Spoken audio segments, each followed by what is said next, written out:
പുതുവർഷത്തിൽ മലയാളിയുടെ പ്രതിജ്ഞകൾ എന്തൊക്കെയായിരിക്കും? കേരളത്തിൽ ജനിച്ച് കേരളത്തിൽ ജീവിച്ചു കൊണ്ടിരിക്കുന്ന മലയാളി എന്ന് വിളിപ്പേരുള്ള ഞങ്ങൾ മലയാളിയാണടാ, ഇത് കേരളമാണടാ എന്ന് എപ്പോഴും അഭിമാനത്തോടു കൂടി പറയുന്ന മലയാളിയുടെ പുതുവർഷ പ്രതിജ്ഞകൾ എന്തൊക്കെയായിരിക്കും? എത്ര മണിക്കൂർ നീണ്ടു നിൽക്കും പുതുവർഷ പ്രതിജ്ഞയുടെ ആയുസ്? ആ പുതുവർഷ പ്രതിജ്ഞയെക്കുറിച്ച് പറയുന്നതിന് മുൻപ് ഈ കഴിഞ്ഞ ഒരു വർഷം ഉടനീളം മലയാളി എന്തുതരം ജീവിതമാണ് ജീവിച്ചത് എന്നതുകൂടി ആലോചിക്കേണ്ടിയിരിക്കുന്നു. മലയാളിയുടെ വ്യക്തിപരമായ ജീവിതത്തെക്കുറിച്ച് പറയാൻ കഴിയാത്ത രീതിയിൽ അതിനു മുകളിൽ കേരളം 2024 എന്ന വലിയ അക്കങ്ങൾ തെളിഞ്ഞു വരുന്നു. മലയാളി ജീവിച്ചു തീർത്ത രാഷ്ട്രീയ ജീവിതവും മലയാളി ജീവിച്ചു തീർത്ത സാമൂഹ്യ ജീവിതവും മലയാളി ജീവിച്ചു തീർത്ത പ്രകൃതിയിലെ ജീവിതവും ഇടചേർന്ന് നിൽക്കുന്നു 2024 എന്ന വർഷത്തെക്കുറിച്ച് ആലോചിക്കുമ്പോൾ. ആദ്യം വലിയ സങ്കടങ്ങളുടെ ദൃശ്യങ്ങളാണ് നമ്മുടെ മനസ്സിലേക്ക് വരുന്നത്. അതിലേറ്റവും പ്രധാനപ്പെട്ടത് വയനാട് മുണ്ടക്കൈ ചൂരൽമല ദുരന്തത്തിൻ്റെ വേദനയുമായിട്ടാണ് 2024 നമ്മുടെ മുന്നിൽ നിന്നതും പോയിക്കൊണ്ടിരുന്നതും എന്നുള്ളത്. ആവേശഭരിതമായ ലോക്സഭാ നിയമസഭാ ഉപതെരഞ്ഞെടുപ്പുകൾക്ക് കേരളം സാക്ഷ്യം വഹിച്ചു. വിവാദങ്ങൾക്കും ആരോപണങ്ങൾക്കും കുറവേ ഉണ്ടായില്ല. വികസന സ്വപ്നവുമായി വിഴിഞ്ഞം തുറമുഖത്ത് കപ്പലടുത്തത് പോയ വർഷത്തിലെ നല്ല വാർത്തയായി മാറുകയും ചെയ്തു. 2024 കടന്നുപോയ പ്രധാന സംഭവങ്ങളിലൂടെ ഒരു തിരനോട്ടം. കേരളം പോയ വർഷം.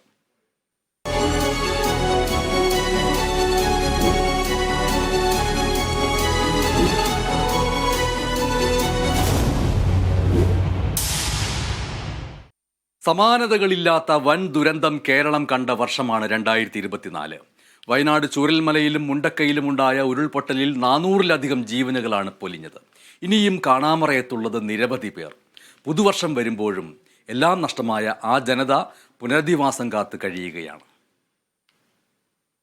ജൂലൈ 30 രാത്രി ശക്തമായ മഴയുണ്ടായിരുന്നെങ്കിലും മുണ്ടക്കൈയിലും ചൂരൽമലയിലുമുള്ളവർ മറ്റൊന്നും സംഭവിക്കില്ലെന്ന സമാധാനത്തിലാണ് ഉറങ്ങാൻ പോയത്. പുലർച്ചെ 1 മണി. എല്ലാം തകർത്ത ആദ്യ ഉരുൾപൊട്ടൽ. പിന്നാലെ 1:30 രണ്ടാമതും നാടിനെ ഒന്നാകെ വിഴുങ്ങി കല്ലും മരങ്ങളും ചെളിയും നിറഞ്ഞ ഉരുൾ ഒഴുകിയെത്തി. സ്ത്രീകളും കുട്ടികളുമടക്കം 100 കണക്കിന് പേരെ ഉരുളെടുത്തു. 400ഓളം പേരാണ് ദുരന്തത്തിൽ മരിച്ചത്. നിരവധി പേരെ കാണാതായി. മൃതദേഹങ്ങളും ശരീരഭാഗങ്ങളും കിലോമീറ്ററുകൾ അകലെ ചാലിയാർ പുഴയിലൂടെ ഒഴുകി മലപ്പുറം പോത്തുകല്ല് വരെ എത്തി.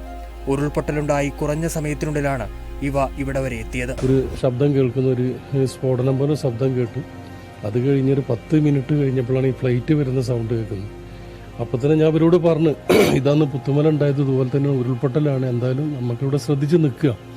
അങ്ങനെ സൗണ്ട് വലിയ സൗണ്ടായിട്ട് അടുത്തേക്ക് ഇങ്ങനെ വരാൻ തുടങ്ങി.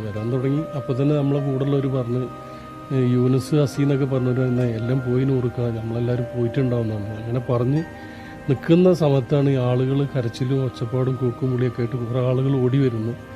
മറ്റവർ വണ്ടിയെടുത്ത് അസീസും യൂനുസും വണ്ടിയെടുത്ത് കുറേ ആളുകളെ വണ്ടിയിലൂടെ എത്തിച്ച്.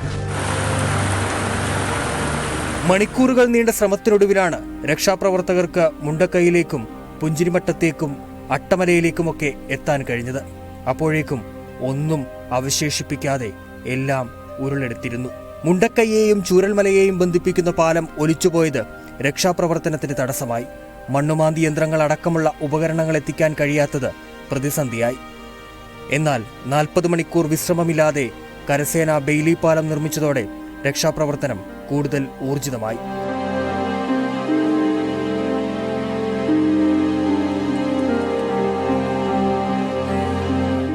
തെരച്ചിൽ തുടരും തോറും മരണസംഖ്യ ഓരോ നിമിഷവും ഉയർന്നുകൊണ്ടേയിരുന്നു. പരിക്കേറ്റവരെ പ്രവേശിപ്പിച്ച ആശുപത്രികളിലും മൃതദേഹങ്ങൾ സൂക്ഷിച്ച മേപ്പാടിയിലെ താൽക്കാലിക മോർച്ചറിയിലും ചിത്രങ്ങളുമായി ഉറ്റവരെ തിരയുന്നവരുടെ കാഴ്ച താങ്ങാവുന്നതിലും അപ്പുറമായിരുന്നു. തിരിച്ചറിഞ്ഞ മൃതദേഹങ്ങൾ ബന്ധുക്കൾ ഏറ്റുവാങ്ങിയപ്പോൾ തിരിച്ചറിയാൻ കഴിയാതെ പോയവർക്ക് പുത്തുമലയിൽ ഒരുമിച്ചന്തി വിശ്രമം.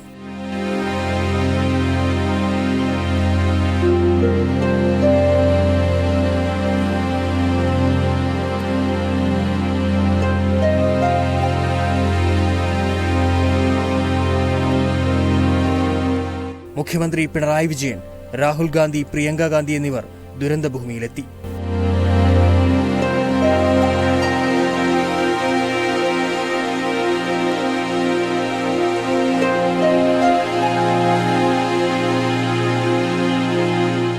പിന്നാലെ പ്രധാനമന്ത്രി നരേന്ദ്രമോദിയും വയനാട്ടിലേക്ക്.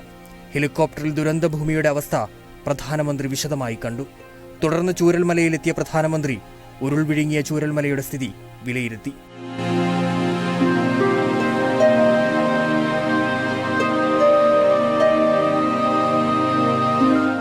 ആശുപത്രിയിലെത്തി പരിക്കേറ്റവരെയും ദുരിതാശ്വാസ ക്യാമ്പിലെത്തി ദുരിതബാധിതരെയും കണ്ട പ്രധാനമന്ത്രി എല്ലാ സഹായവും വാഗ്ദാനം ചെയ്താണ് മടങ്ങിയത്.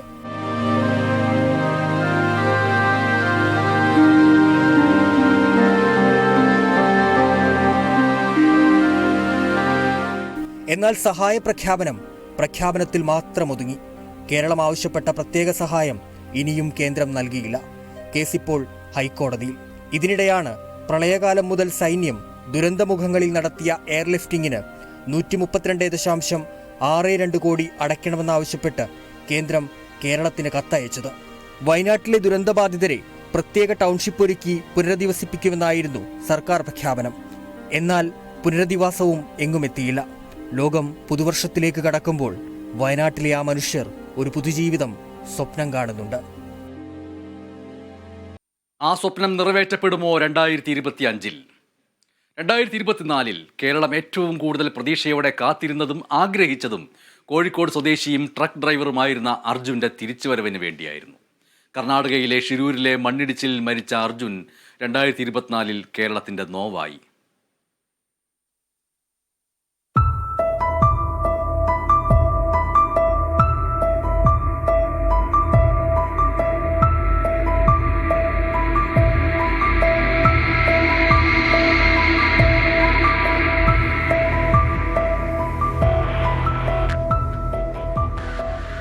ജൂലൈ 16 ചൊവ്വാഴ്ച രാവിലെ 8:10 കർണാടകയിലെ ഷിരൂരിൽ ദേശീയപാത 66-ൽ മണ്ണിടിച്ചിലുണ്ടായത്. അപകടത്തിൽ 11 പേർക്ക് ജീവൻ നഷ്ടപ്പെട്ടു. 3 ദിവസം കഴിഞ്ഞ് ഗംഗാവലിപ്പുഴയിൽ നിന്നും നിരവധി പേരുടെ മൃതദേഹങ്ങൾ ജില്ലാ ഭരണകൂടം കണ്ടെത്തി. പക്ഷേ മണ്ണിടിച്ചിലിൽപ്പെട്ട സാഗർകോയ ടിംബേഴ്സിന്റെ ഭാരത് ബെൻസ് ലോറിയും അതിലെ മലയാളി ഡ്രൈവറെയും കുറിച്ച് 4ാം ദിവസവും ഒരു വിവരവും ലഭിച്ചില്ല. കോഴിക്കോട് കണ്ണാടിക്കൽ സ്വദേശി അർജുനായിരുന്നു അപകടത്തിൽപ്പെട്ട ലോറിയുടെ ഡ്രൈവർ. 4 ദിവസം കഴിഞ്ഞും വിവരമൊന്നുമില്ലാതായതോടെ അർജുന്റെ കുടുംബം മാധ്യമങ്ങൾക്ക് മുന്നിലേക്കെത്തി. രക്ഷാപ്രവർത്തനം കാര്യക്ഷമമല്ലെന്നും സംസ്ഥാന സർക്കാരിന്റെ അടിയന്തര ഇടപെടൽ വേണമെന്നും കുടുംബം ആവശ്യപ്പെട്ടു. പിന്നാലെ കണ്ടത് സമാനതകളില്ലാത്ത തെരച്ചിൽ നടപടികളാണ്. വാർത്തകൾ പുറത്തു വന്നതിന് പിന്നാലെ സംസ്ഥാന സർക്കാർ അടക്കം കർണാടകയ്ക്ക് മേൽ സമ്മർദ്ദം ശക്തമാക്കി. ഇതോടെ കർണാടകയുടെ തെരച്ചിലിന് ചൂടേറി. ലോറിയിലെ GPS സിഗ്നൽ മണ്ണിന്റെ അടിയിലാണെന്ന വിവരം പുറത്തുവന്നു. അതേസമയം ഉത്തര കന്നഡ ജില്ലയിൽ ആ ദിവസങ്ങളിൽ കനത്ത മഴയായിരുന്നു. വീണ്ടും മലയിടിച്ചിലുണ്ടാകുമെന്ന നിഗമനത്തിൽ ഹൈവേ പൂർണ്ണമായും അടച്ചു. സ്ഥലത്ത് നിരോധനാജ്ഞ ഏർപ്പെടുത്തി. മണ്ണിനടിയിൽ ജീവന് വേണ്ടി പിടയുന്ന മനുഷ്യന്റെ മുഖമാണ് എല്ലാ മലയാളികളുടെയും ഹൃദയത്തിലും പതിഞ്ഞത്. റോഡിലെ മണ്ണ് നീക്കം ചെയ്ത ലോറിയുടെ സാന്നിധ്യം കണ്ടെത്താനായിരുന്നു ആദ്യ പരിഗണന. പിന്നീട് കുടുംബത്തിന്റെ ആവശ്യപ്രകാരം ഇന്ത്യൻ ആർമിയും ദൗത്യത്തിന്റെ ഭാഗമായി. ലോഹ സാന്നിധ്യം കണ്ടെത്തുന്നതിന് വേണ്ടിയുള്ള ഉപകരണങ്ങൾ എത്തിച്ച് പരിശോധിച്ചു. കരയിലെ മണ്ണ് ദിവസങ്ങൾ നീണ്ട പ്രയത്നത്തിലൂടെ നീക്കം ചെയ്തു. പക്ഷേ അർജുനെയോ ലോറിയെയോ മറ്റു കാണാതായവരെയോ കണ്ടെത്താനായില്ല. പിന്നാലെ തെരച്ചിൽ ഗംഗാവലി പുഴയിലേക്ക് വ്യാപിപ്പിച്ചു.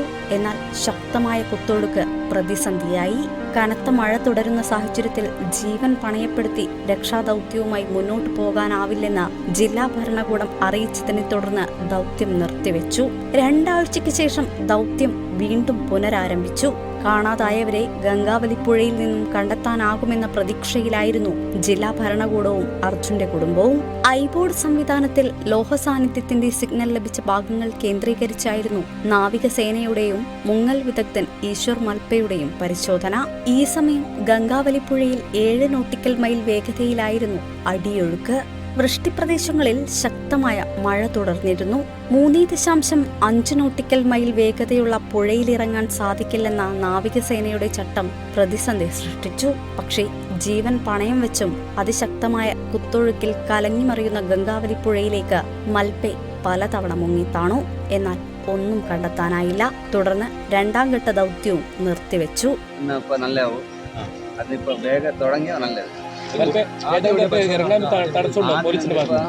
ആ വയലിൻ്റെ കുറച്ച് கொஞ்சம் കാണുന്നുണ്ട്. അവിടെ തന്നെ കിടപെടണം വണ്ടി ഈ സൈഡ് പിന്നെ നെക്സ്റ്റ് വണ്ടി അവിടെ വയലിൻ്റെ ബസ് എവിടെ കാണും അവിടെ തന്നെ കിടപോയിട്ട് ആക്കലാണ്. പുഴയിൽ മണ്ണും മരക്കഷ്ണങ്ങളും പാറകളും നീക്കം ചെയ്യാൻ ഡ്രഡ്ജർ ഉപയോഗിക്കണമെന്ന് കുടുംബം ആവശ്യപ്പെട്ടു. ഇതിനായി കർണാടക മുഖ്യമന്ത്രി സിദ്ധരാമയ്യയെ നേരിൽ കണ്ടുറപ്പ് വാങ്ങി. ദുരന്ത നിവാരണത്തിനായി ഉപയോഗിക്കേണ്ട 90% തുകയും ചെലവഴിച്ച് ജില്ലാ ഭരണകൂടം കൈമലർത്തി. തുടർന്ന് തെരച്ചിലിനുള്ള ഭാരിച്ച ചെലവ് കർണാടക സർക്കാർ ഏറ്റെടുത്തു. പിന്നീട് ഗോവയിൽ നിന്ന് ഡ്രഡ്ജർ ഗംഗാവലി പുഴയിലെത്തിച്ചു. 3ാം ഘട്ട ദൗത്യത്തിന്റെ ആദ്യ ദിനങ്ങളിൽ നടത്തിയ പരിശോധന വിഫലമായിരുന്നു. വിവിധയിടങ്ങളിൽ പരിശോധന നടത്തിയെങ്കിലും അർജുനെയോ ലോറിയുടെ ഭാഗങ്ങളോ കണ്ടെത്താനായില്ല. ഒടുവിൽ കാണാതായ 70ാം ദിവസം നാവികസേന അടയാളപ്പെടുത്തിയ ഭാഗത്ത് ലോറിയുടെ ഭാഗങ്ങൾ കണ്ടെത്തി. ഹൈഡ്രോളിക് ക്രെയിനിൽ അർജുന്റെ ലോറി ഉയർത്തുമ്പോൾ കണ്ടുനിന്നവരുടെയും രക്ഷാദൌത്യത്തിലേർപ്പെട്ടവരുടെയും കണ്ണുകൾ നിറഞ്ഞു.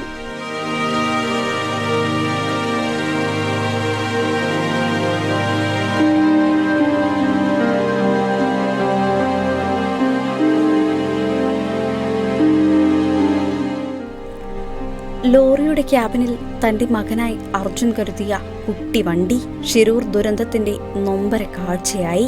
കർണാടക സർക്കാർ അതിവേഗം നടപടികൾ പൂർത്തിയാക്കി മൃതദേഹം അർജുന്റെ കുടുംബത്തിന് കൈമാറി. മൃതദേഹവുമായി കർണാടക സർക്കാരും അനുഗമിച്ചു. വഴിയിലുടനീളം അർജുന് കണ്ണീരോടെ വിട നൽകി കേരളവും കർണാടകയും.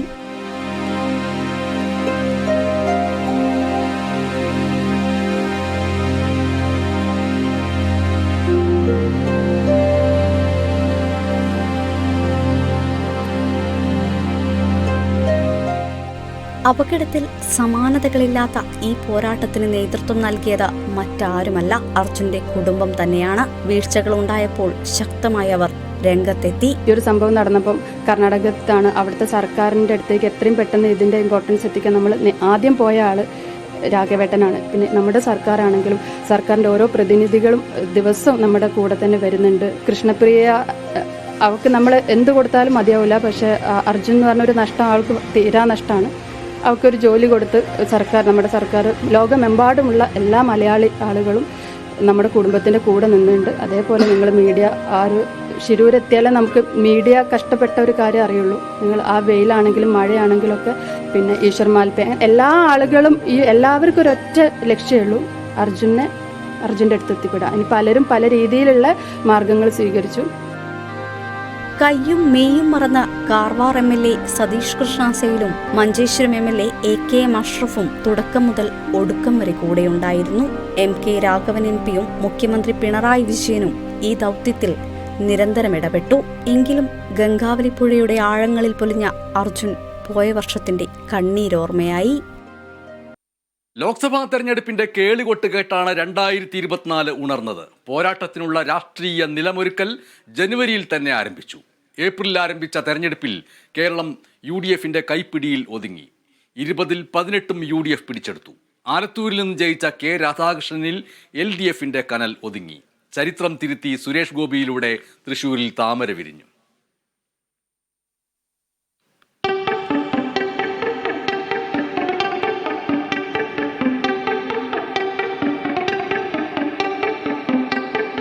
സ്ഥാനാർത്ഥി നിർണയം മുതൽ സൂക്ഷ്മത പുലർത്തിയ മുന്നണികൾ പ്രചരണ രംഗത്ത് കൈമേയി മറന്നു പോരാടി. സിറ്റിംഗ് MPമാരിൽ TN പ്രതാപൻ ഒഴികെയുള്ളവരെല്ലാം UDFനായി കളത്തിലിറങ്ങി. തെരഞ്ഞെടുപ്പിന് തൊട്ടുമുൻപ് പത്മജ വേണുഗോപാൽ BJPയിൽ ചേർന്നതോടെ കോൺഗ്രസ് തന്ത്രം മാറ്റി. അവരുടെ കാര്യമേ ഇനി ചർച്ച ചെയ്യപ്പെടേണ്ട കാര്യമില്ല, അത് തീർന്നു പരിപാടി. വടകരയിൽ നിന്നും സിറ്റിംഗ് MP K മുരളീധരനെ തൃശൂരിലിറക്കി. പാലക്കാട് MLA ഷാഫി പറമ്പലിനെ വടകരയിലെത്തിച്ചു കോൺഗ്രസ് ഞെട്ടിച്ചു. രാഹുൽ ഗാന്ധി ഒരിക്കൽ കൂടി വയനാട് ചുരം കയറി. LDF ആകട്ടെ ജില്ലാ സെക്രട്ടറിമാർ, മുൻ മന്ത്രിമാർ, MLAമാർ, മുതിർന്ന നേതാക്കൾ എന്നിവരെല്ലാം തെരഞ്ഞെടുപ്പ് ഗോതയിൽ പരീക്ഷിച്ചു. സംസ്ഥാന അധ്യക്ഷൻ K സുരേന്ദ്രൻ, ചലച്ചിത്ര താരം സുരേഷ് ഗോപി, കേന്ദ്ര മന്ത്രിസഭയിലുണ്ടായിരുന്ന രാജീവ് ചന്ദ്രശേഖർ, V മുരളീധരൻ തുടങ്ങിയവരെല്ലാം BJP ടിക്കറ്റിൽ ജനവിധി തേടി. തെരഞ്ഞെടുപ്പ് ഫലം പുറത്തുവന്നപ്പോൾ LDFനും UDFനും ഞെട്ടൽ. ആലത്തൂരിൽ സിറ്റിംഗ് MP രമ്യ ഹരിദാസിനെ തോൽപ്പിച്ച K രാധാകൃഷ്ണൻ മാത്രമായിരുന്നു LDFന്റെ ഏക ആശ്വാസം. തൃശൂരിൽ K മുരളീധരൻ 3ാം സ്ഥാനത്ത് പോയത് UDF ക്യാമ്പിനെ അമ്പരപ്പിച്ചു. തൃശൂർ തെരഞ്ഞെടുപ്പിന്റെ അനന്തരഫലങ്ങൾ ഇപ്പോഴും കേരള രാഷ്ട്രീയത്തിൽ അലകളുയർത്തുന്നു. വോട്ടെടുപ്പിന് മുൻപ് തൃശൂർ പൂരം അലങ്കോലമായത് ഫലത്തിൽ പ്രതിഫലിച്ചു എന്ന് തന്നെ കരുതുകയാണ് CPIയും അവരുടെ സ്ഥാനാർത്ഥിയായ VS സുനിൽകുമാറും. ADGP MR അജിത് കുമാറിന് പൂരം കലക്കലിൽ പങ്കുണ്ടെന്ന ആരോപണം രാഷ്ട്രീയ രംഗത്ത് തീയും പുകയും ഉയർത്തി. RSS നേതാവ് ദത്താത്രേയ ഹൊസബല്ലയുമായി തൃശൂരിൽ MR അജിത് കുമാർ കൂടിക്കാഴ്ച നടത്തിയെന്ന ആരോപണമുന്നയിച്ച പ്രതിപക്ഷ നേതാവ് VD സതീശനും ആരോപണമുന്ന തൃശൂരിലെ തെരഞ്ഞെടുപ്പ് ഫലത്തിലേക്ക് തിരിച്ചുവെച്ചു. ഈ പൂരം കലക്കി എന്നുള്ള ആരോപണ വിധേയനായി നിൽക്കുന്ന ആളാണ് ADGP ലോ ആൻഡ് ഓർഡർ. ആരോപണ വിധേയനായ ആളെ കൊണ്ടാണ് ഇത് അന്വേഷിപ്പിച്ചിരിക്കുന്നത്. ഈ അന്വേഷണം തന്നെ പ്രഹസനമായിരിക്കുന്നു എന്നതിൻ്റെ ഏറ്റവും വലിയ ഉദാഹരണമായിട്ട് മാറിയിരിക്കുകയാണ്. അപ്പോൾ പൂരം കലക്കിയതിൻ്റെ ഗൂഢാലോചന അത് ഒളിപ്പിച്ചു വയ്ക്കാൻ വേണ്ടി പെടുന്ന തത്രപ്പാടുകളാണ് ഈ കാണിക്കുന്നത് മുഴുവൻ. BJPയുമായി ചേർന്ന് BJPയെ തൃശ്ശൂരിൽ ജയിപ്പിക്കാൻ വേണ്ടി പൂരം കലക്കിയത് ഒരു ഗൂഢാലോചനയുടെ ഭാഗമാണ്. ആ ഗൂഢാലോചനയിൽ പങ്കാളികളായി അതിന് നേതൃത്വം കൊടുത്ത ആള് തന്നെ ആ റിപ്പോർട്ട്, അത് അറിയാവുന്ന ആൾക്ക് ആ റിപ്പോർട്ട് കൈമാറിയിരിക്കുന്നു. അതുകൊണ്ട് ഈ റിപ്പോർട്ടിന് യാതൊരു പ്രസക്തിയില്ല. പൂരം കലക്കിയതിനെ കുറിച്ചുള്ളൊരു ജുഡീഷ്യൽ അന്വേഷണം നടത്തണമെന്ന് ഞങ്ങൾ ശക്തമായിട്ട് ആവശ്യപ്പെടുകയാണ്. കത്തിപ്പടർന്ന വിവാദങ്ങൾക്കൊടുവിൽ ക്രമസമാധാന ചുമതലയിൽ നിന്നും MR അജിത് കുമാറിനെ നീക്കാൻ മുഖ്യമന്ത്രി നിർബന്ധിതമായി. വാശിയേറിയ തെരഞ്ഞെടുപ്പ് പോരാട്ടത്തിൽ ജയിച്ചു കയറിയവർ ഇവരാണ്. തിരുവനന്തപുരത്ത് രാജീവ് ചന്ദ്രശേഖരെ പരാജയപ്പെടുത്തി ശശി തരൂർ ലോക്സഭയിലെത്തി. LDF സ്ഥാനാർത്ഥി പന്ന്യൻ രവീന്ദ്രൻ 3ാം സ്ഥാനത്തായി.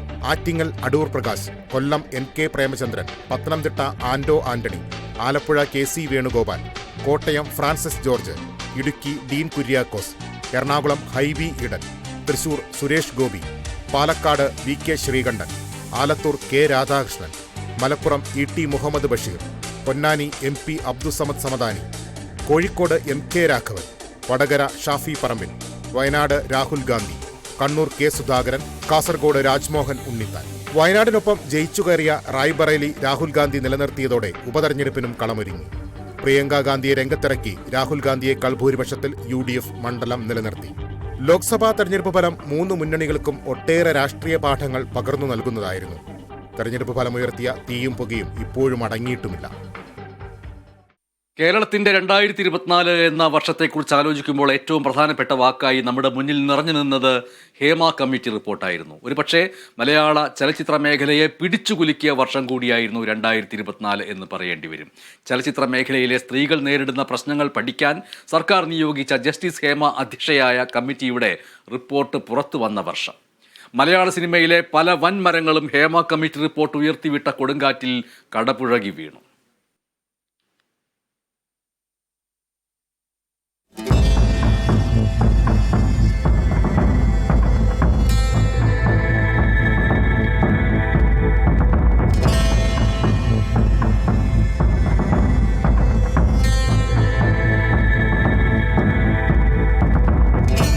നക്ഷത്രങ്ങളും സുന്ദര ചന്ദ്രനുമുള്ള ആകാശം നിഗൂഢതകൾ നിറഞ്ഞതാണ്. പക്ഷേ ശാസ്ത്രീയ അന്വേഷണത്തിൽ നക്ഷത്രങ്ങൾക്ക് തിളക്കമോ ചന്ദ്രന് അത്രയേറെ സൗന്ദര്യമോ ഇല്ലെന്നാണ് തെളിഞ്ഞത്. അതുകൊണ്ട് തന്നെ കാണുന്നതെല്ലാം വിശ്വസിക്കേണ്ടതില്ല. ഉപ്പ് പോലും കാഴ്ചയ്ക്ക് പഞ്ചസാര പോലെയാണ്. ഇങ്ങനെയാണ് ഹേമ കമ്മിറ്റി തയ്യാറാക്കിയ റിപ്പോർട്ട് തുടങ്ങുന്നത്. അത് അക്ഷരം പ്രതി ശരിയെന്ന് തെളിയിക്കുന്നതായിരുന്നു ഓഗസ്റ്റ് 19 പുറത്തു വന്ന റിപ്പോർട്ടിലെ കണ്ടെത്തലുകളും പിന്നീട് വന്ന വെളിപ്പെടുത്തലുകളും. സ്ത്രീകൾ ലൈംഗിക ചൂഷണത്തിന് ഉൾപ്പെടെ ഇരയാകുന്നുവെന്ന് ചൂണ്ടിക്കാണിക്കുന്ന റിപ്പോർട്ടിൽ മലയാള സിനിമയിൽ കാസ്റ്റിംഗ് കൗച്ച് ഉൾപ്പെടെയുള്ളവ നടക്കുന്നുണ്ടെന്നും പറയുന്നുണ്ട്. വിട്ടുവീഴ്ച ചെയ്യാൻ നടന്മാരും സംവിധായകരും നിർബന്ധിക്കുകയാണ്. വഴങ്ങിയില്ലെങ്കിൽ പ്രശ്നക്കാരായി മുദ്രകുത്തുകയും ചെയ്യും. സിനിമയ്ക്കുള്ളിൽ പവർ ഗ്രൂപ്പ് ഉണ്ടെന്നും അവരാണ് മലയാള സിനിമയെ നിയന്ത്രിക്കുന്നതെന്നും റിപ്പോർട്ടിൽ പരാമർശിക്കുന്നു. പിന്നാലെ പ്രമുഖ താരങ്ങൾക്കെതിരെ ആരോപണവുമായി നടിമാരും രംഗത്തെത്തി. സംവിധായകൻ ലൈംഗിക അതിക്രമം നടത്തിയെന്ന് വെളിപ്പെടുത്തിയത് ബംഗാളി നടിയാണ്. പിന്നാലെ ചലച്ചിത്ര അക്കാദമി ചെയർമാൻ സ്ഥാനത്ത് നിന്ന് രഞ്ജിത്തിന്റെ രാജിക്കായി സമ്മർദ്ദം ശക്തമായി. ഒടുവിൽ പിടിച്ചു നിൽക്കാൻ കഴിയാതെ രഞ്ജിത്തിന് ചെയർമാൻ സ്ഥാനം ഒഴിയേണ്ടി വന്നു. ജാമ്യമില്ലാ വകുപ്പ് പ്രകാരം കൊച്ചി സിറ്റി പോലീസ് കേസെടുക്കുകയും ചെയ്തു. നടൻ സിദ്ദിഖിനെതിരെയും ലൈംഗിക പീഡനാരോപണവുമായി യുവനടി രംഗത്തെത്തി. തിരുവനന്തപുരത്തെ ഹോട്ടലിൽ വെച്ച് സിദ്ദിഖ് അതിക്രൂരമായി പീഡിപ്പിച്ചെന്നായിരുന്നു ആരോപണം. തുടർന്ന് സിദ്ദിഖ് താരസംഘടനയായ അമ്മയുടെ ജനറൽ സെക്രട്ടറി സ്ഥാനം രാജിവെച്ചു. നടിയുടെ ആരോപണത്തിൽ സിദ്ദിഖിനെതിരെ പോലീസ് കേസെടുക്കുകയും ചെയ്തു. ഒടുവിൽ സുപ്രീം കോടതിയിൽ നിന്ന് മുൻകൂർ ജാമ്യം നേടിയ സിദ്ദിഖിനെ പോലീസ് അറസ്റ്റ് ചെയ്ത ശേഷം ജാമ്യത്തിൽ വിട്ടയക്കുകയാണ് ഉണ്ടായത്.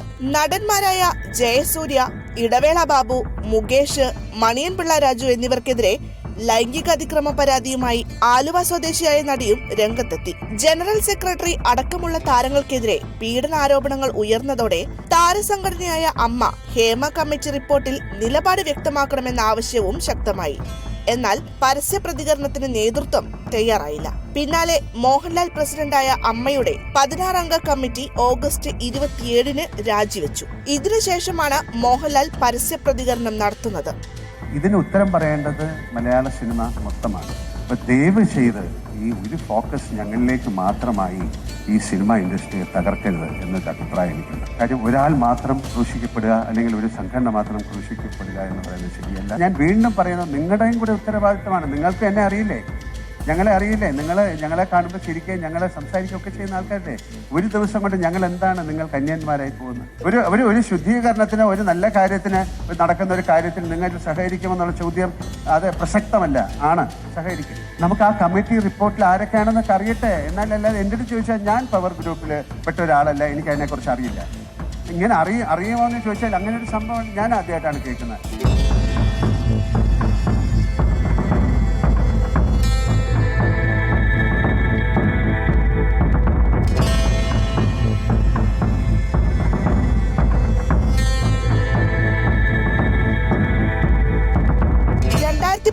സമർപ്പിച്ച ഹേമ കമ്മിറ്റി റിപ്പോർട്ട് 5 വർഷം പുറത്തുവിടാത്ത സർക്കാർ നടപടിക്കെതിരെ വിമർശനവുമായി പ്രതിപക്ഷം രംഗത്തെത്തി. ക്രിമിനൽ കുറ്റം നടന്നുവെന്നറിഞ്ഞിട്ടും നടപടിയെടുക്കാതിരുന്നത് ക്രിമിനൽ കുറ്റമെന്ന് പ്രതിപക്ഷം ആരോപിച്ചു.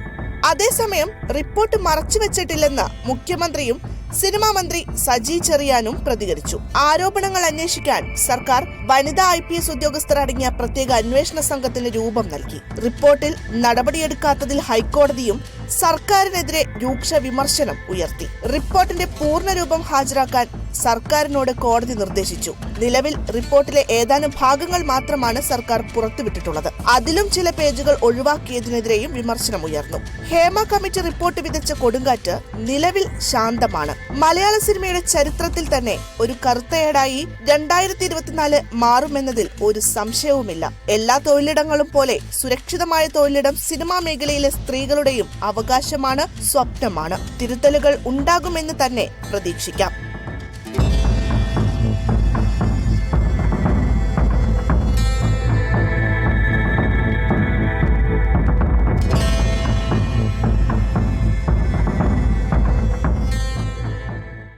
ഇവിടം കൊണ്ടും തീർന്നില്ല. കേരള രാഷ്ട്രീയത്തിൽ കൊടുങ്കാറ്റുയർത്തിയ 3 ഉപതെരഞ്ഞെടുപ്പുകൾക്കും 2024 സാക്ഷിയായി. മുന്നണികളുടെ ബലാബലത്തിൽ 3ഇടത്തും തൽസ്ഥിതി തുടർന്നുവെങ്കിലും മുൻപെങ്ങും കാണാത്ത വിധത്തിൽ തിളച്ചു മറിഞ്ഞതായിരുന്നു ഉപതെരഞ്ഞെടുപ്പ് രംഗം. രാഹുൽ ഗാന്ധി റായ്ബറേലി നിലനിർത്താൻ തീരുമാനിച്ചതോടെയാണ് വയനാട് ലോക്സഭാ സീറ്റിൽ ഉപതെരഞ്ഞെടുപ്പിന് കളമൊരുങ്ങിയത്. വടകരയിൽ നിന്ന് ലോക്സഭയിലേക്ക് ഷാഫി പറമ്പിലും ആലത്തൂരിൽ നിന്ന് കെ രാധാകൃഷ്ണനും തെരഞ്ഞെടുക്കപ്പെട്ടതോടെ പാലക്കാടും ചേലക്കരയിലും ഉപതെരഞ്ഞെടുപ്പ് കാഹളമുയർന്നു. വയനാട്ടിൽ പ്രിയങ്ക ഗാന്ധിയെ നേരത്തെ തന്നെ കോൺഗ്രസ് സ്ഥാനാർത്ഥിയായി പ്രഖ്യാപിച്ചിരുന്നു. LDFിൽ CPIയുടെ സത്യൻ മൊഗേരിയും NDAയ്ക്കായി BJP വനിതാ നേതാവ് നവ്യ ഹരിദാസും കളത്തിലിറങ്ങി.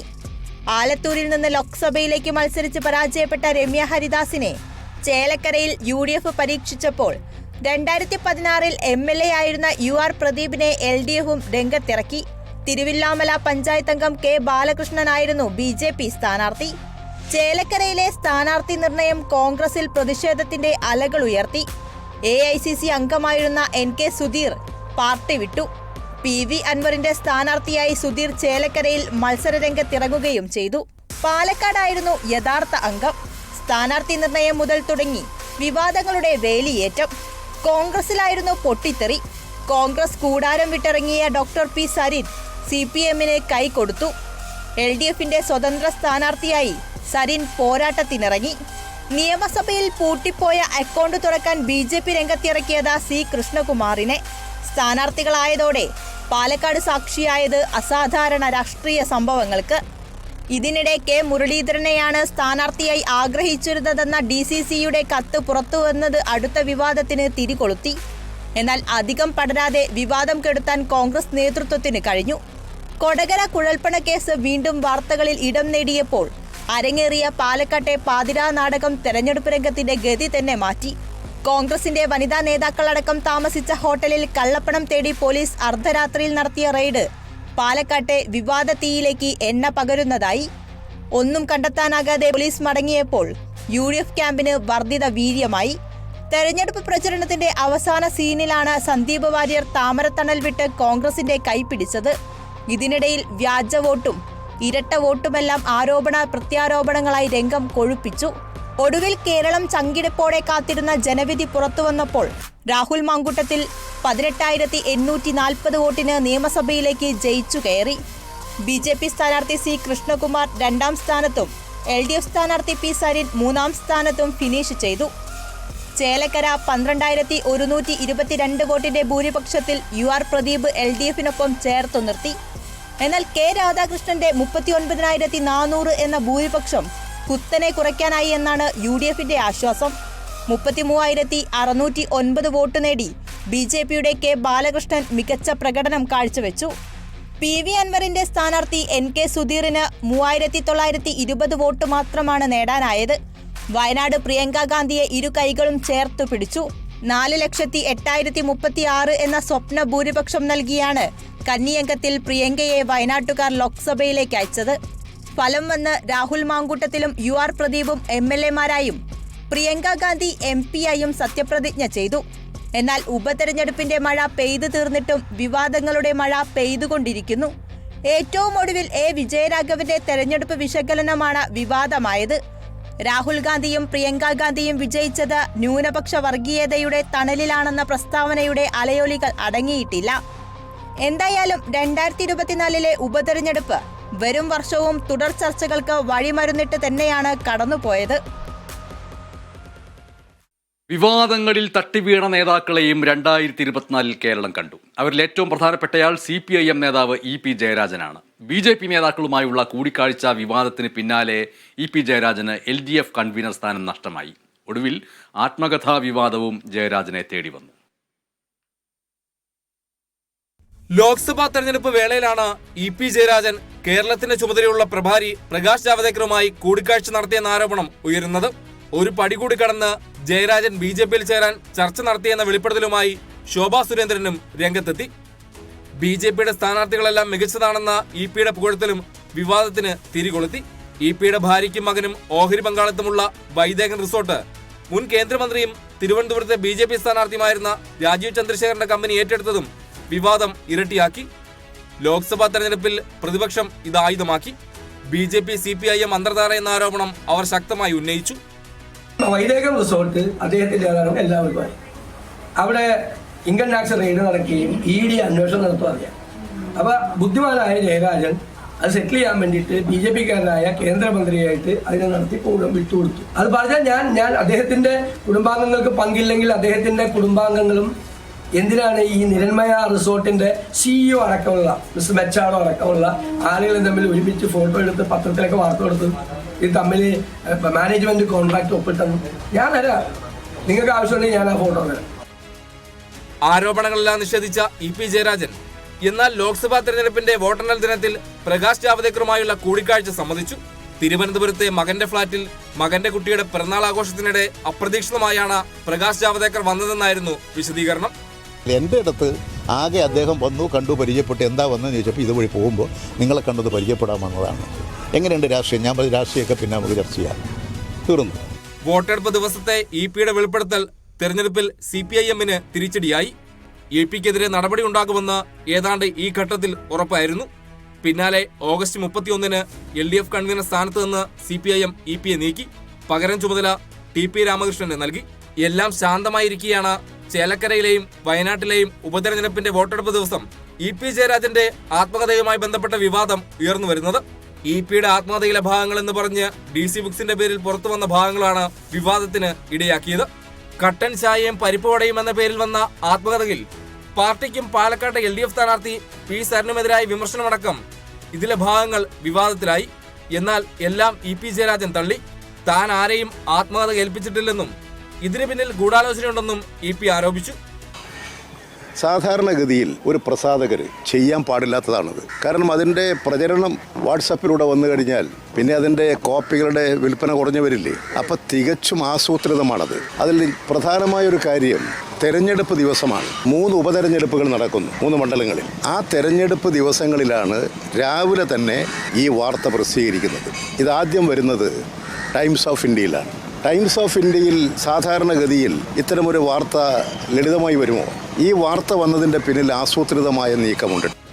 ഞാൻ എഴുതിയ പുസ്തകം ഞാൻ അറിയാതെ ഞാനിപ്പോൾ അത് എഴുതുന്നത് അത് ടൈപ്പ് ചെയ്യാൻ വേണ്ടിയിട്ട് ഒരാളെ ഏൽപ്പിക്കും.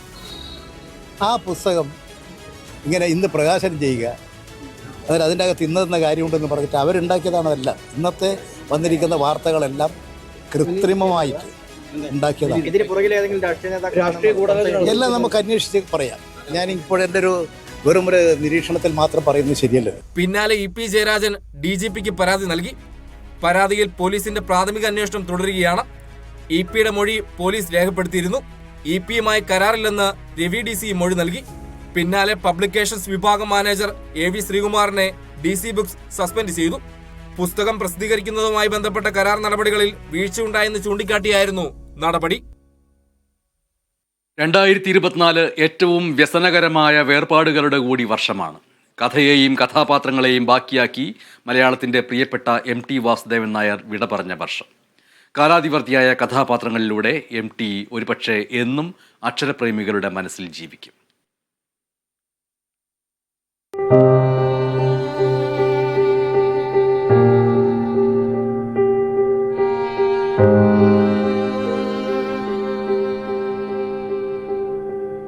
മലയാളത്തിന്റെ അക്ഷരസുഹൃതമായ MT വിശേഷണങ്ങളുടെ വാക് അതിർത്തികൾക്കപ്പുറം ഭാഷയുടെ ആകാശത്തെ ജ്വലിക്കുന്ന ധ്രുവനക്ഷത്രമാണ്. മാധവിക്കുട്ടി വിശേഷിപ്പിച്ചതനുസരിച്ച് തോർത്തുമുണ്ട് വെള്ളത്തിൽ മുക്കി പിഴിയും പോലെ വായനക്കാരെ കരയിപ്പിച്ച അക്ഷരമാന്ത്രികനാണ് വിടവാങ്ങിയത്. നിളാനദിക്കരയിലൂടെ മുണ്ടും മടക്കി കുത്തി മാടത്ത് തെക്കേപ്പാട്ട് വാസുദേവൻ നായർ നടന്നു നീങ്ങിയപ്പോൾ ഒരു കാലഘട്ടം പിന്നാലെ കൂടി. നിള പിന്നെയും ഒഴുകി ആർത്തലച്ചും കണ്ണീർ ചാലായും.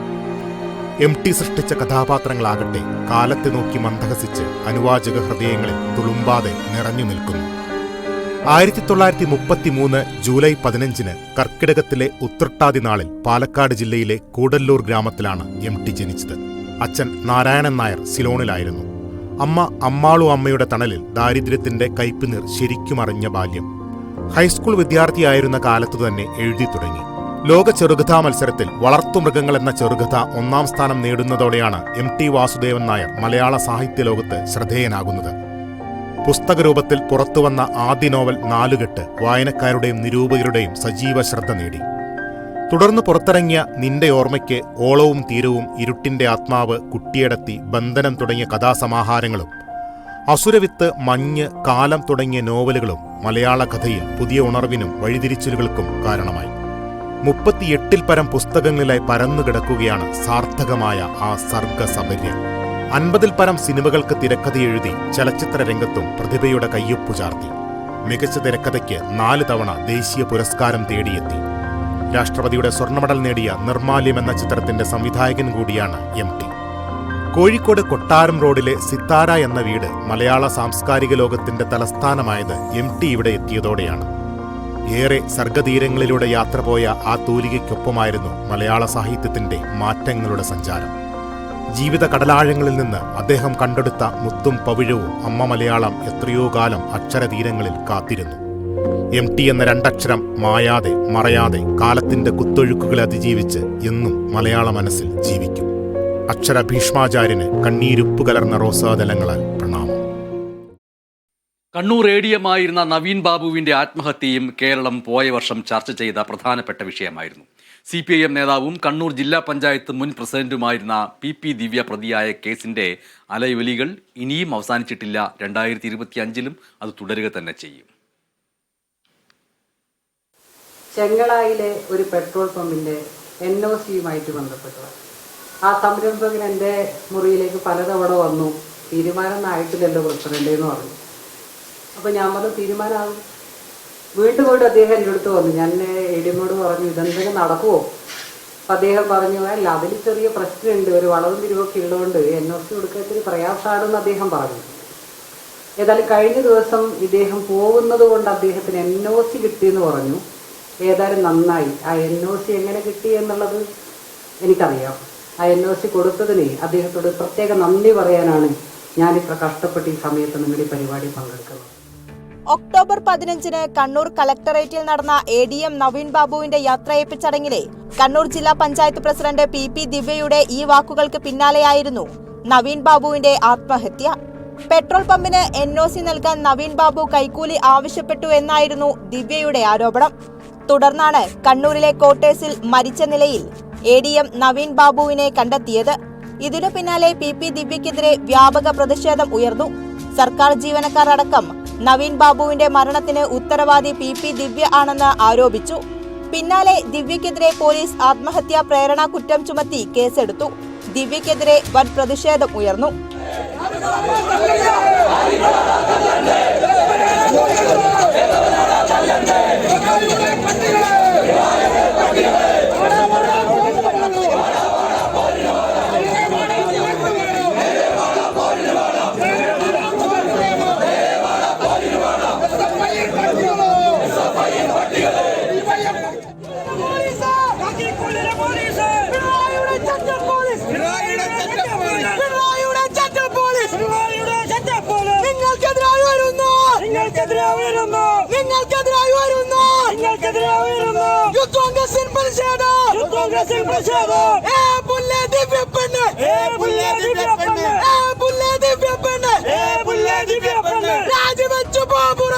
ദിവ്യക്കെതിരെ CPIM പത്തനംതിട്ട ജില്ലാ സെക്രട്ടറി KP ഉദയഭാനു തന്നെ രംഗത്തെത്തി.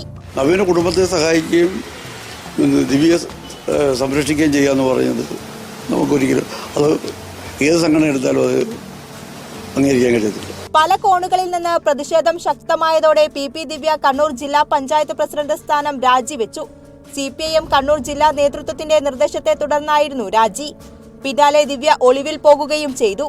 നവീൻ ബാബു കൈക്കൂലി വാങ്ങിയെന്ന പരാതി നൽകിയ TP പ്രശാന്തന്റെ ആരോപണം വ്യാജമെന്ന് തെളിയിക്കുന്ന തെളിവുകളും പുറത്തുവന്നു. പമ്പിന്റെ പാട്ടക്കരാറിലെ ഒപ്പും പേരും കൈക്കൂലി പരാതിയിലെ ഒപ്പും പേരും തമ്മിൽ വൈരുദ്ധ്യം കണ്ടെത്തി. കൂടാതെ സർക്കാർ നിർദ്ദേശപ്രകാരം ലാൻഡ് റവന്യൂ ജോയിന്റ് കമ്മീഷണർ നടത്തിയ അന്വേഷണത്തിൽ പെട്രോൾ പമ്പിന് NOC നൽകുന്നതിന് നവീൻ ബാബു കാലതാമസം വരുത്തിയെന്ന ആരോപണവും അടിസ്ഥാനമില്ലാത്തതാണെന്ന് കണ്ടെത്തി. ഇതോടെ PP ദിവ്യ കൂടുതൽ പ്രതിരോധത്തിലായി. കണ്ണൂർ ജില്ലാ collector Arun K വിജയനെതിരെയും ആരോപണമുയർന്നു.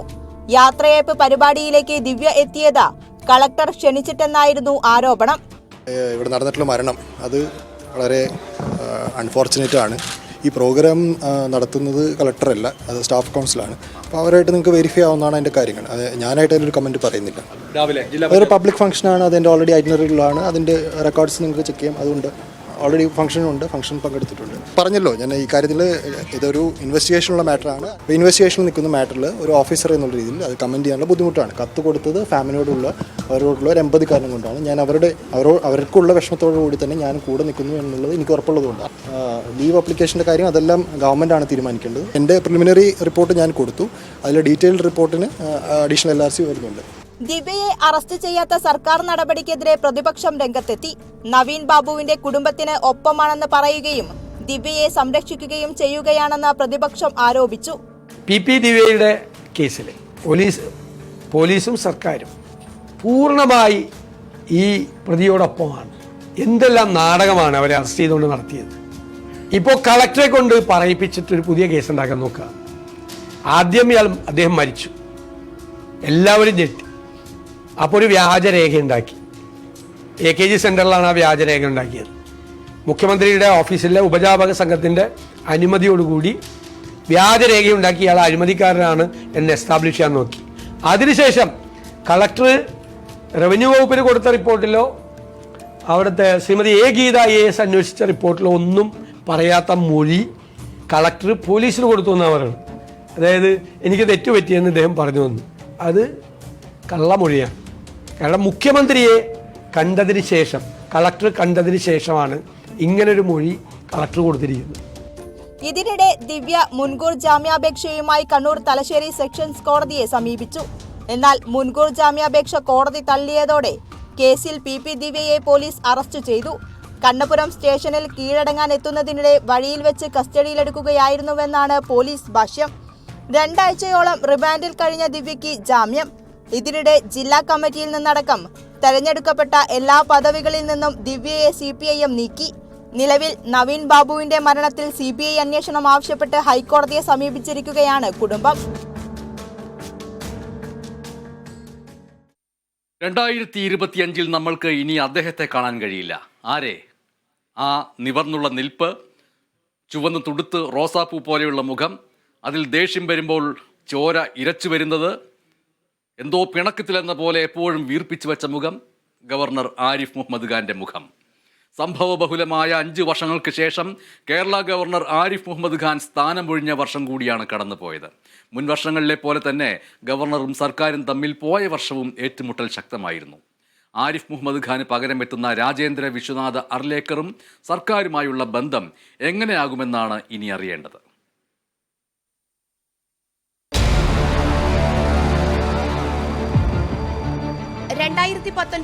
September 6 Kerala ഗവർണറായി ആരിഫ് മുഹമ്മദ് ഖാൻ ചുമതലയേൽക്കുന്നത്.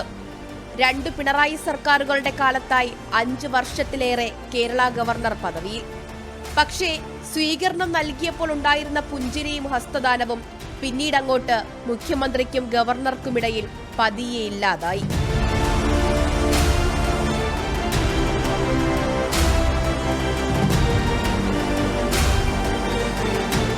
മുഖ്യമന്ത്രിക്കെതിരെ രാജ്ഭവനിൽ വാർത്താ സമ്മേളനം വിളിച്ചതു മുതൽ സാങ്കേതിക സർവകലാശാല VC നിയമനം വരെ, പൗരത്വ ഭേദഗതി നിയമ വിഷയത്തിൽ കണ്ണൂർ സർവകലാശാലയിൽ അപമാനിക്കപ്പെട്ടപ്പോൾ മുതൽ തുടങ്ങിയ പോര്, പിന്നീട് എല്ലായ്പ്പോഴും സ്വീകരിച്ച നിലപാടുകൾ സർക്കാരിന് തലവേദനയുണ്ടാക്കുന്നത്.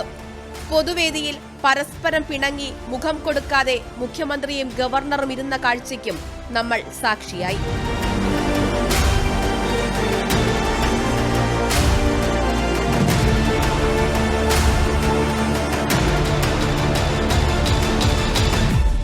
ഗവർണർ എന്ന അധികാര പരിധിക്ക് പുറത്തും പല വിഷയത്തിലും ആരിഫ് മുഹമ്മദ് ഖാൻ പിണറായി വിജയനെ കടന്നാക്രമിച്ചത് പലതവണ. ചാൻസലർ എന്ന പദവി ഉപയോഗിച്ച് സ്വീകരിച്ച നിലപാടുകൾ ഗവർണർ സർക്കാർ പോരിനെ കോടതി വരെ എത്തിച്ചു. കടുത്ത പ്രതിഷേധങ്ങൾ യൂണിവേഴ്സിറ്റികളിൽ ഇടത് യുവജന സംഘടനകൾ നടത്തിയപ്പോഴും 1 ഇഞ്ചു മാറാതെ സർക്കാർ വിരുദ്ധത അരക്കിട്ടുറപ്പിച്ചു.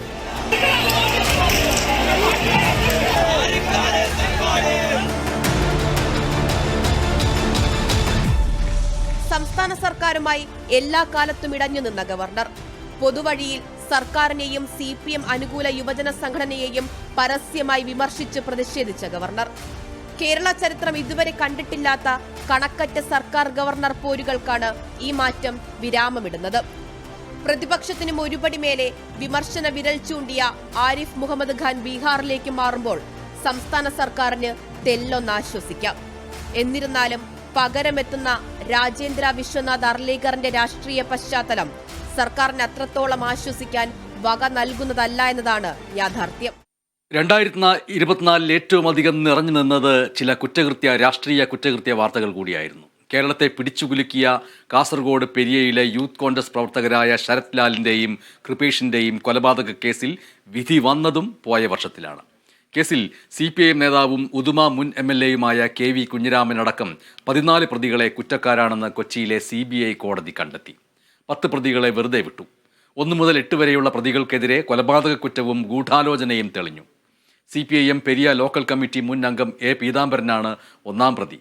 Kanhangad block panchayat president K Manikandan അടക്കം 6 പ്രതികൾ CPIM പ്രവർത്തകരാണ്. 2019 യൂത്ത് കോൺഗ്രസ് പ്രവർത്തകരായ ശരത് ലാലും കൃപേഷും കൊല്ലപ്പെട്ടത്. K മണികണ്ഠൻ, ഉദുമ മുൻ area secretary, Kanhangad block panchayat president Raghavan Velutholi, മുൻ പാക്കം ലോക്കൽ സെക്രട്ടറി എന്നിവർ കൂടി ഈ വാർത്തയുടെ പിന്നാമ്പുറത്തും മുന്നാമ്പുറത്തുമായി രാഷ്ട്രീയ കേരളത്തിൽ തെളിഞ്ഞു നിന്നു. കേരളത്തിൻ്റെ വികസന സ്വപ്നം തീരം തൊട്ട വർഷമായിരുന്നു 2024. സ്വപ്ന പദ്ധതിയായ വിഴിഞ്ഞം തുറമുഖം യാഥാർത്ഥ്യമായ വർഷം.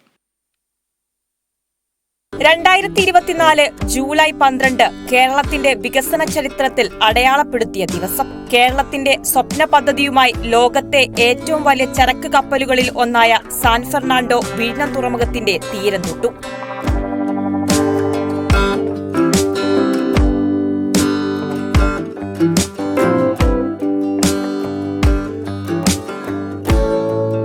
ഇതോടെ വിഴിഞ്ഞം തുറമുഖത്തിന്റെ ട്രയൽ റണ്ണിന് ഔദ്യോഗിക തുടക്കം. മുഖ്യമന്ത്രി പിണറായി വിജയൻ ട്രയൽ റണ്ണിന്റെ ഉദ്ഘാടനം നിർവഹിച്ചു.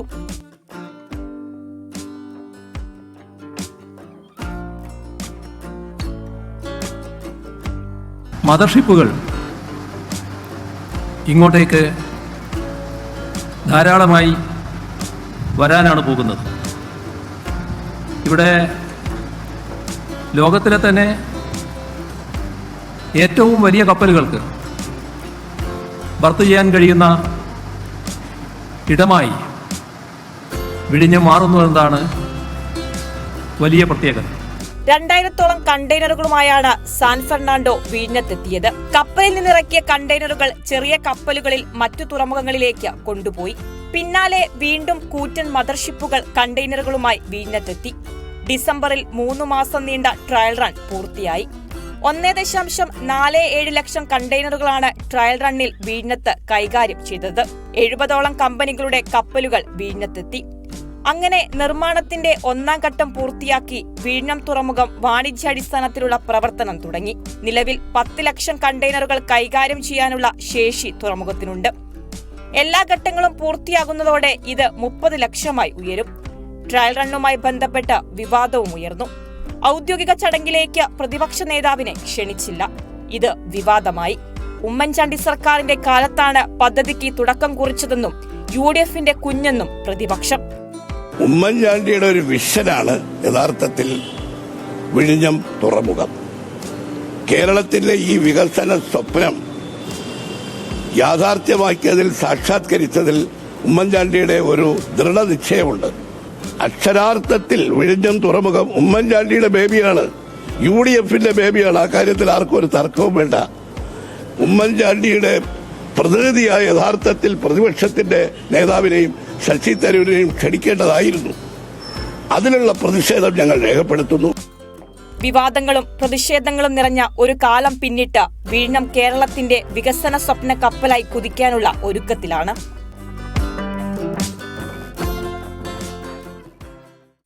കടന്നുപോകുന്ന ഓരോ വർഷവും ചുമരിൽ നിന്ന് എടുത്തു മാറ്റുന്ന ഓരോ കലണ്ടറും പോലെയാണ്. പൊയ്പോയ വർഷങ്ങളെ ഓർമ്മകളുടെ ശവമഞ്ചവും കൊണ്ട് ഇവിടേക്ക് വരാതിരിക്കുക. തന്തവൈബും ഉപദേശവും കൊണ്ട് ശല്യപ്പെടുത്തല്ലേ അമ്മാവന്മാരെ എന്ന് പുതുതലമുറ പുതുവർഷത്തെരുവിലൂടെ പായുകയാണ്. കേരളത്തിലാണ് ജീവിക്കുന്നതെങ്കിലും എത്രയും പെട്ടെന്ന് കാനഡയിലേക്ക് പോകണമെന്നാണ് ഭൂരിപക്ഷം യുവാക്കളുടെയും ആഗ്രഹം. പകൽ ഉറങ്ങിയും രാത്രി ഉണർന്നിരുന്നും നമ്മുടെ പുതിയ തലമുറ കാനഡയിലെ കാലാവസ്ഥയെ ഇവിടെ പുനഃസൃഷ്ടിക്കുകയാണ് എന്നാണ് പറയുന്നത്. കേരളവും ഈ ഇന്ത്യ തന്നെയും വിട്ടുപോകാൻ ആഗ്രഹിക്കുന്നവരുടെ എണ്ണവും കൂടിക്കൂടി വരുന്നുവെന്ന് റിപ്പോർട്ടുകൾ പറയുന്നു. നാളത്തെ കേരളം എങ്ങനെയാകുമെന്ന് ആർക്കാണ് പറയാൻ കഴിയുക? ഈ നിമിഷം ഇപ്പോൾ ആനന്ദത്തോടെ ഇരിക്കുക, ഈ സെക്കൻഡിന് ഹാപ്പി ന്യൂ ഇയർ പറയുക എന്നതല്ലാതെ എന്താണ് ചെയ്യാൻ കഴിയുക? ശുഭവത്സരാശംസകൾ കേരളമേ. നന്ദി.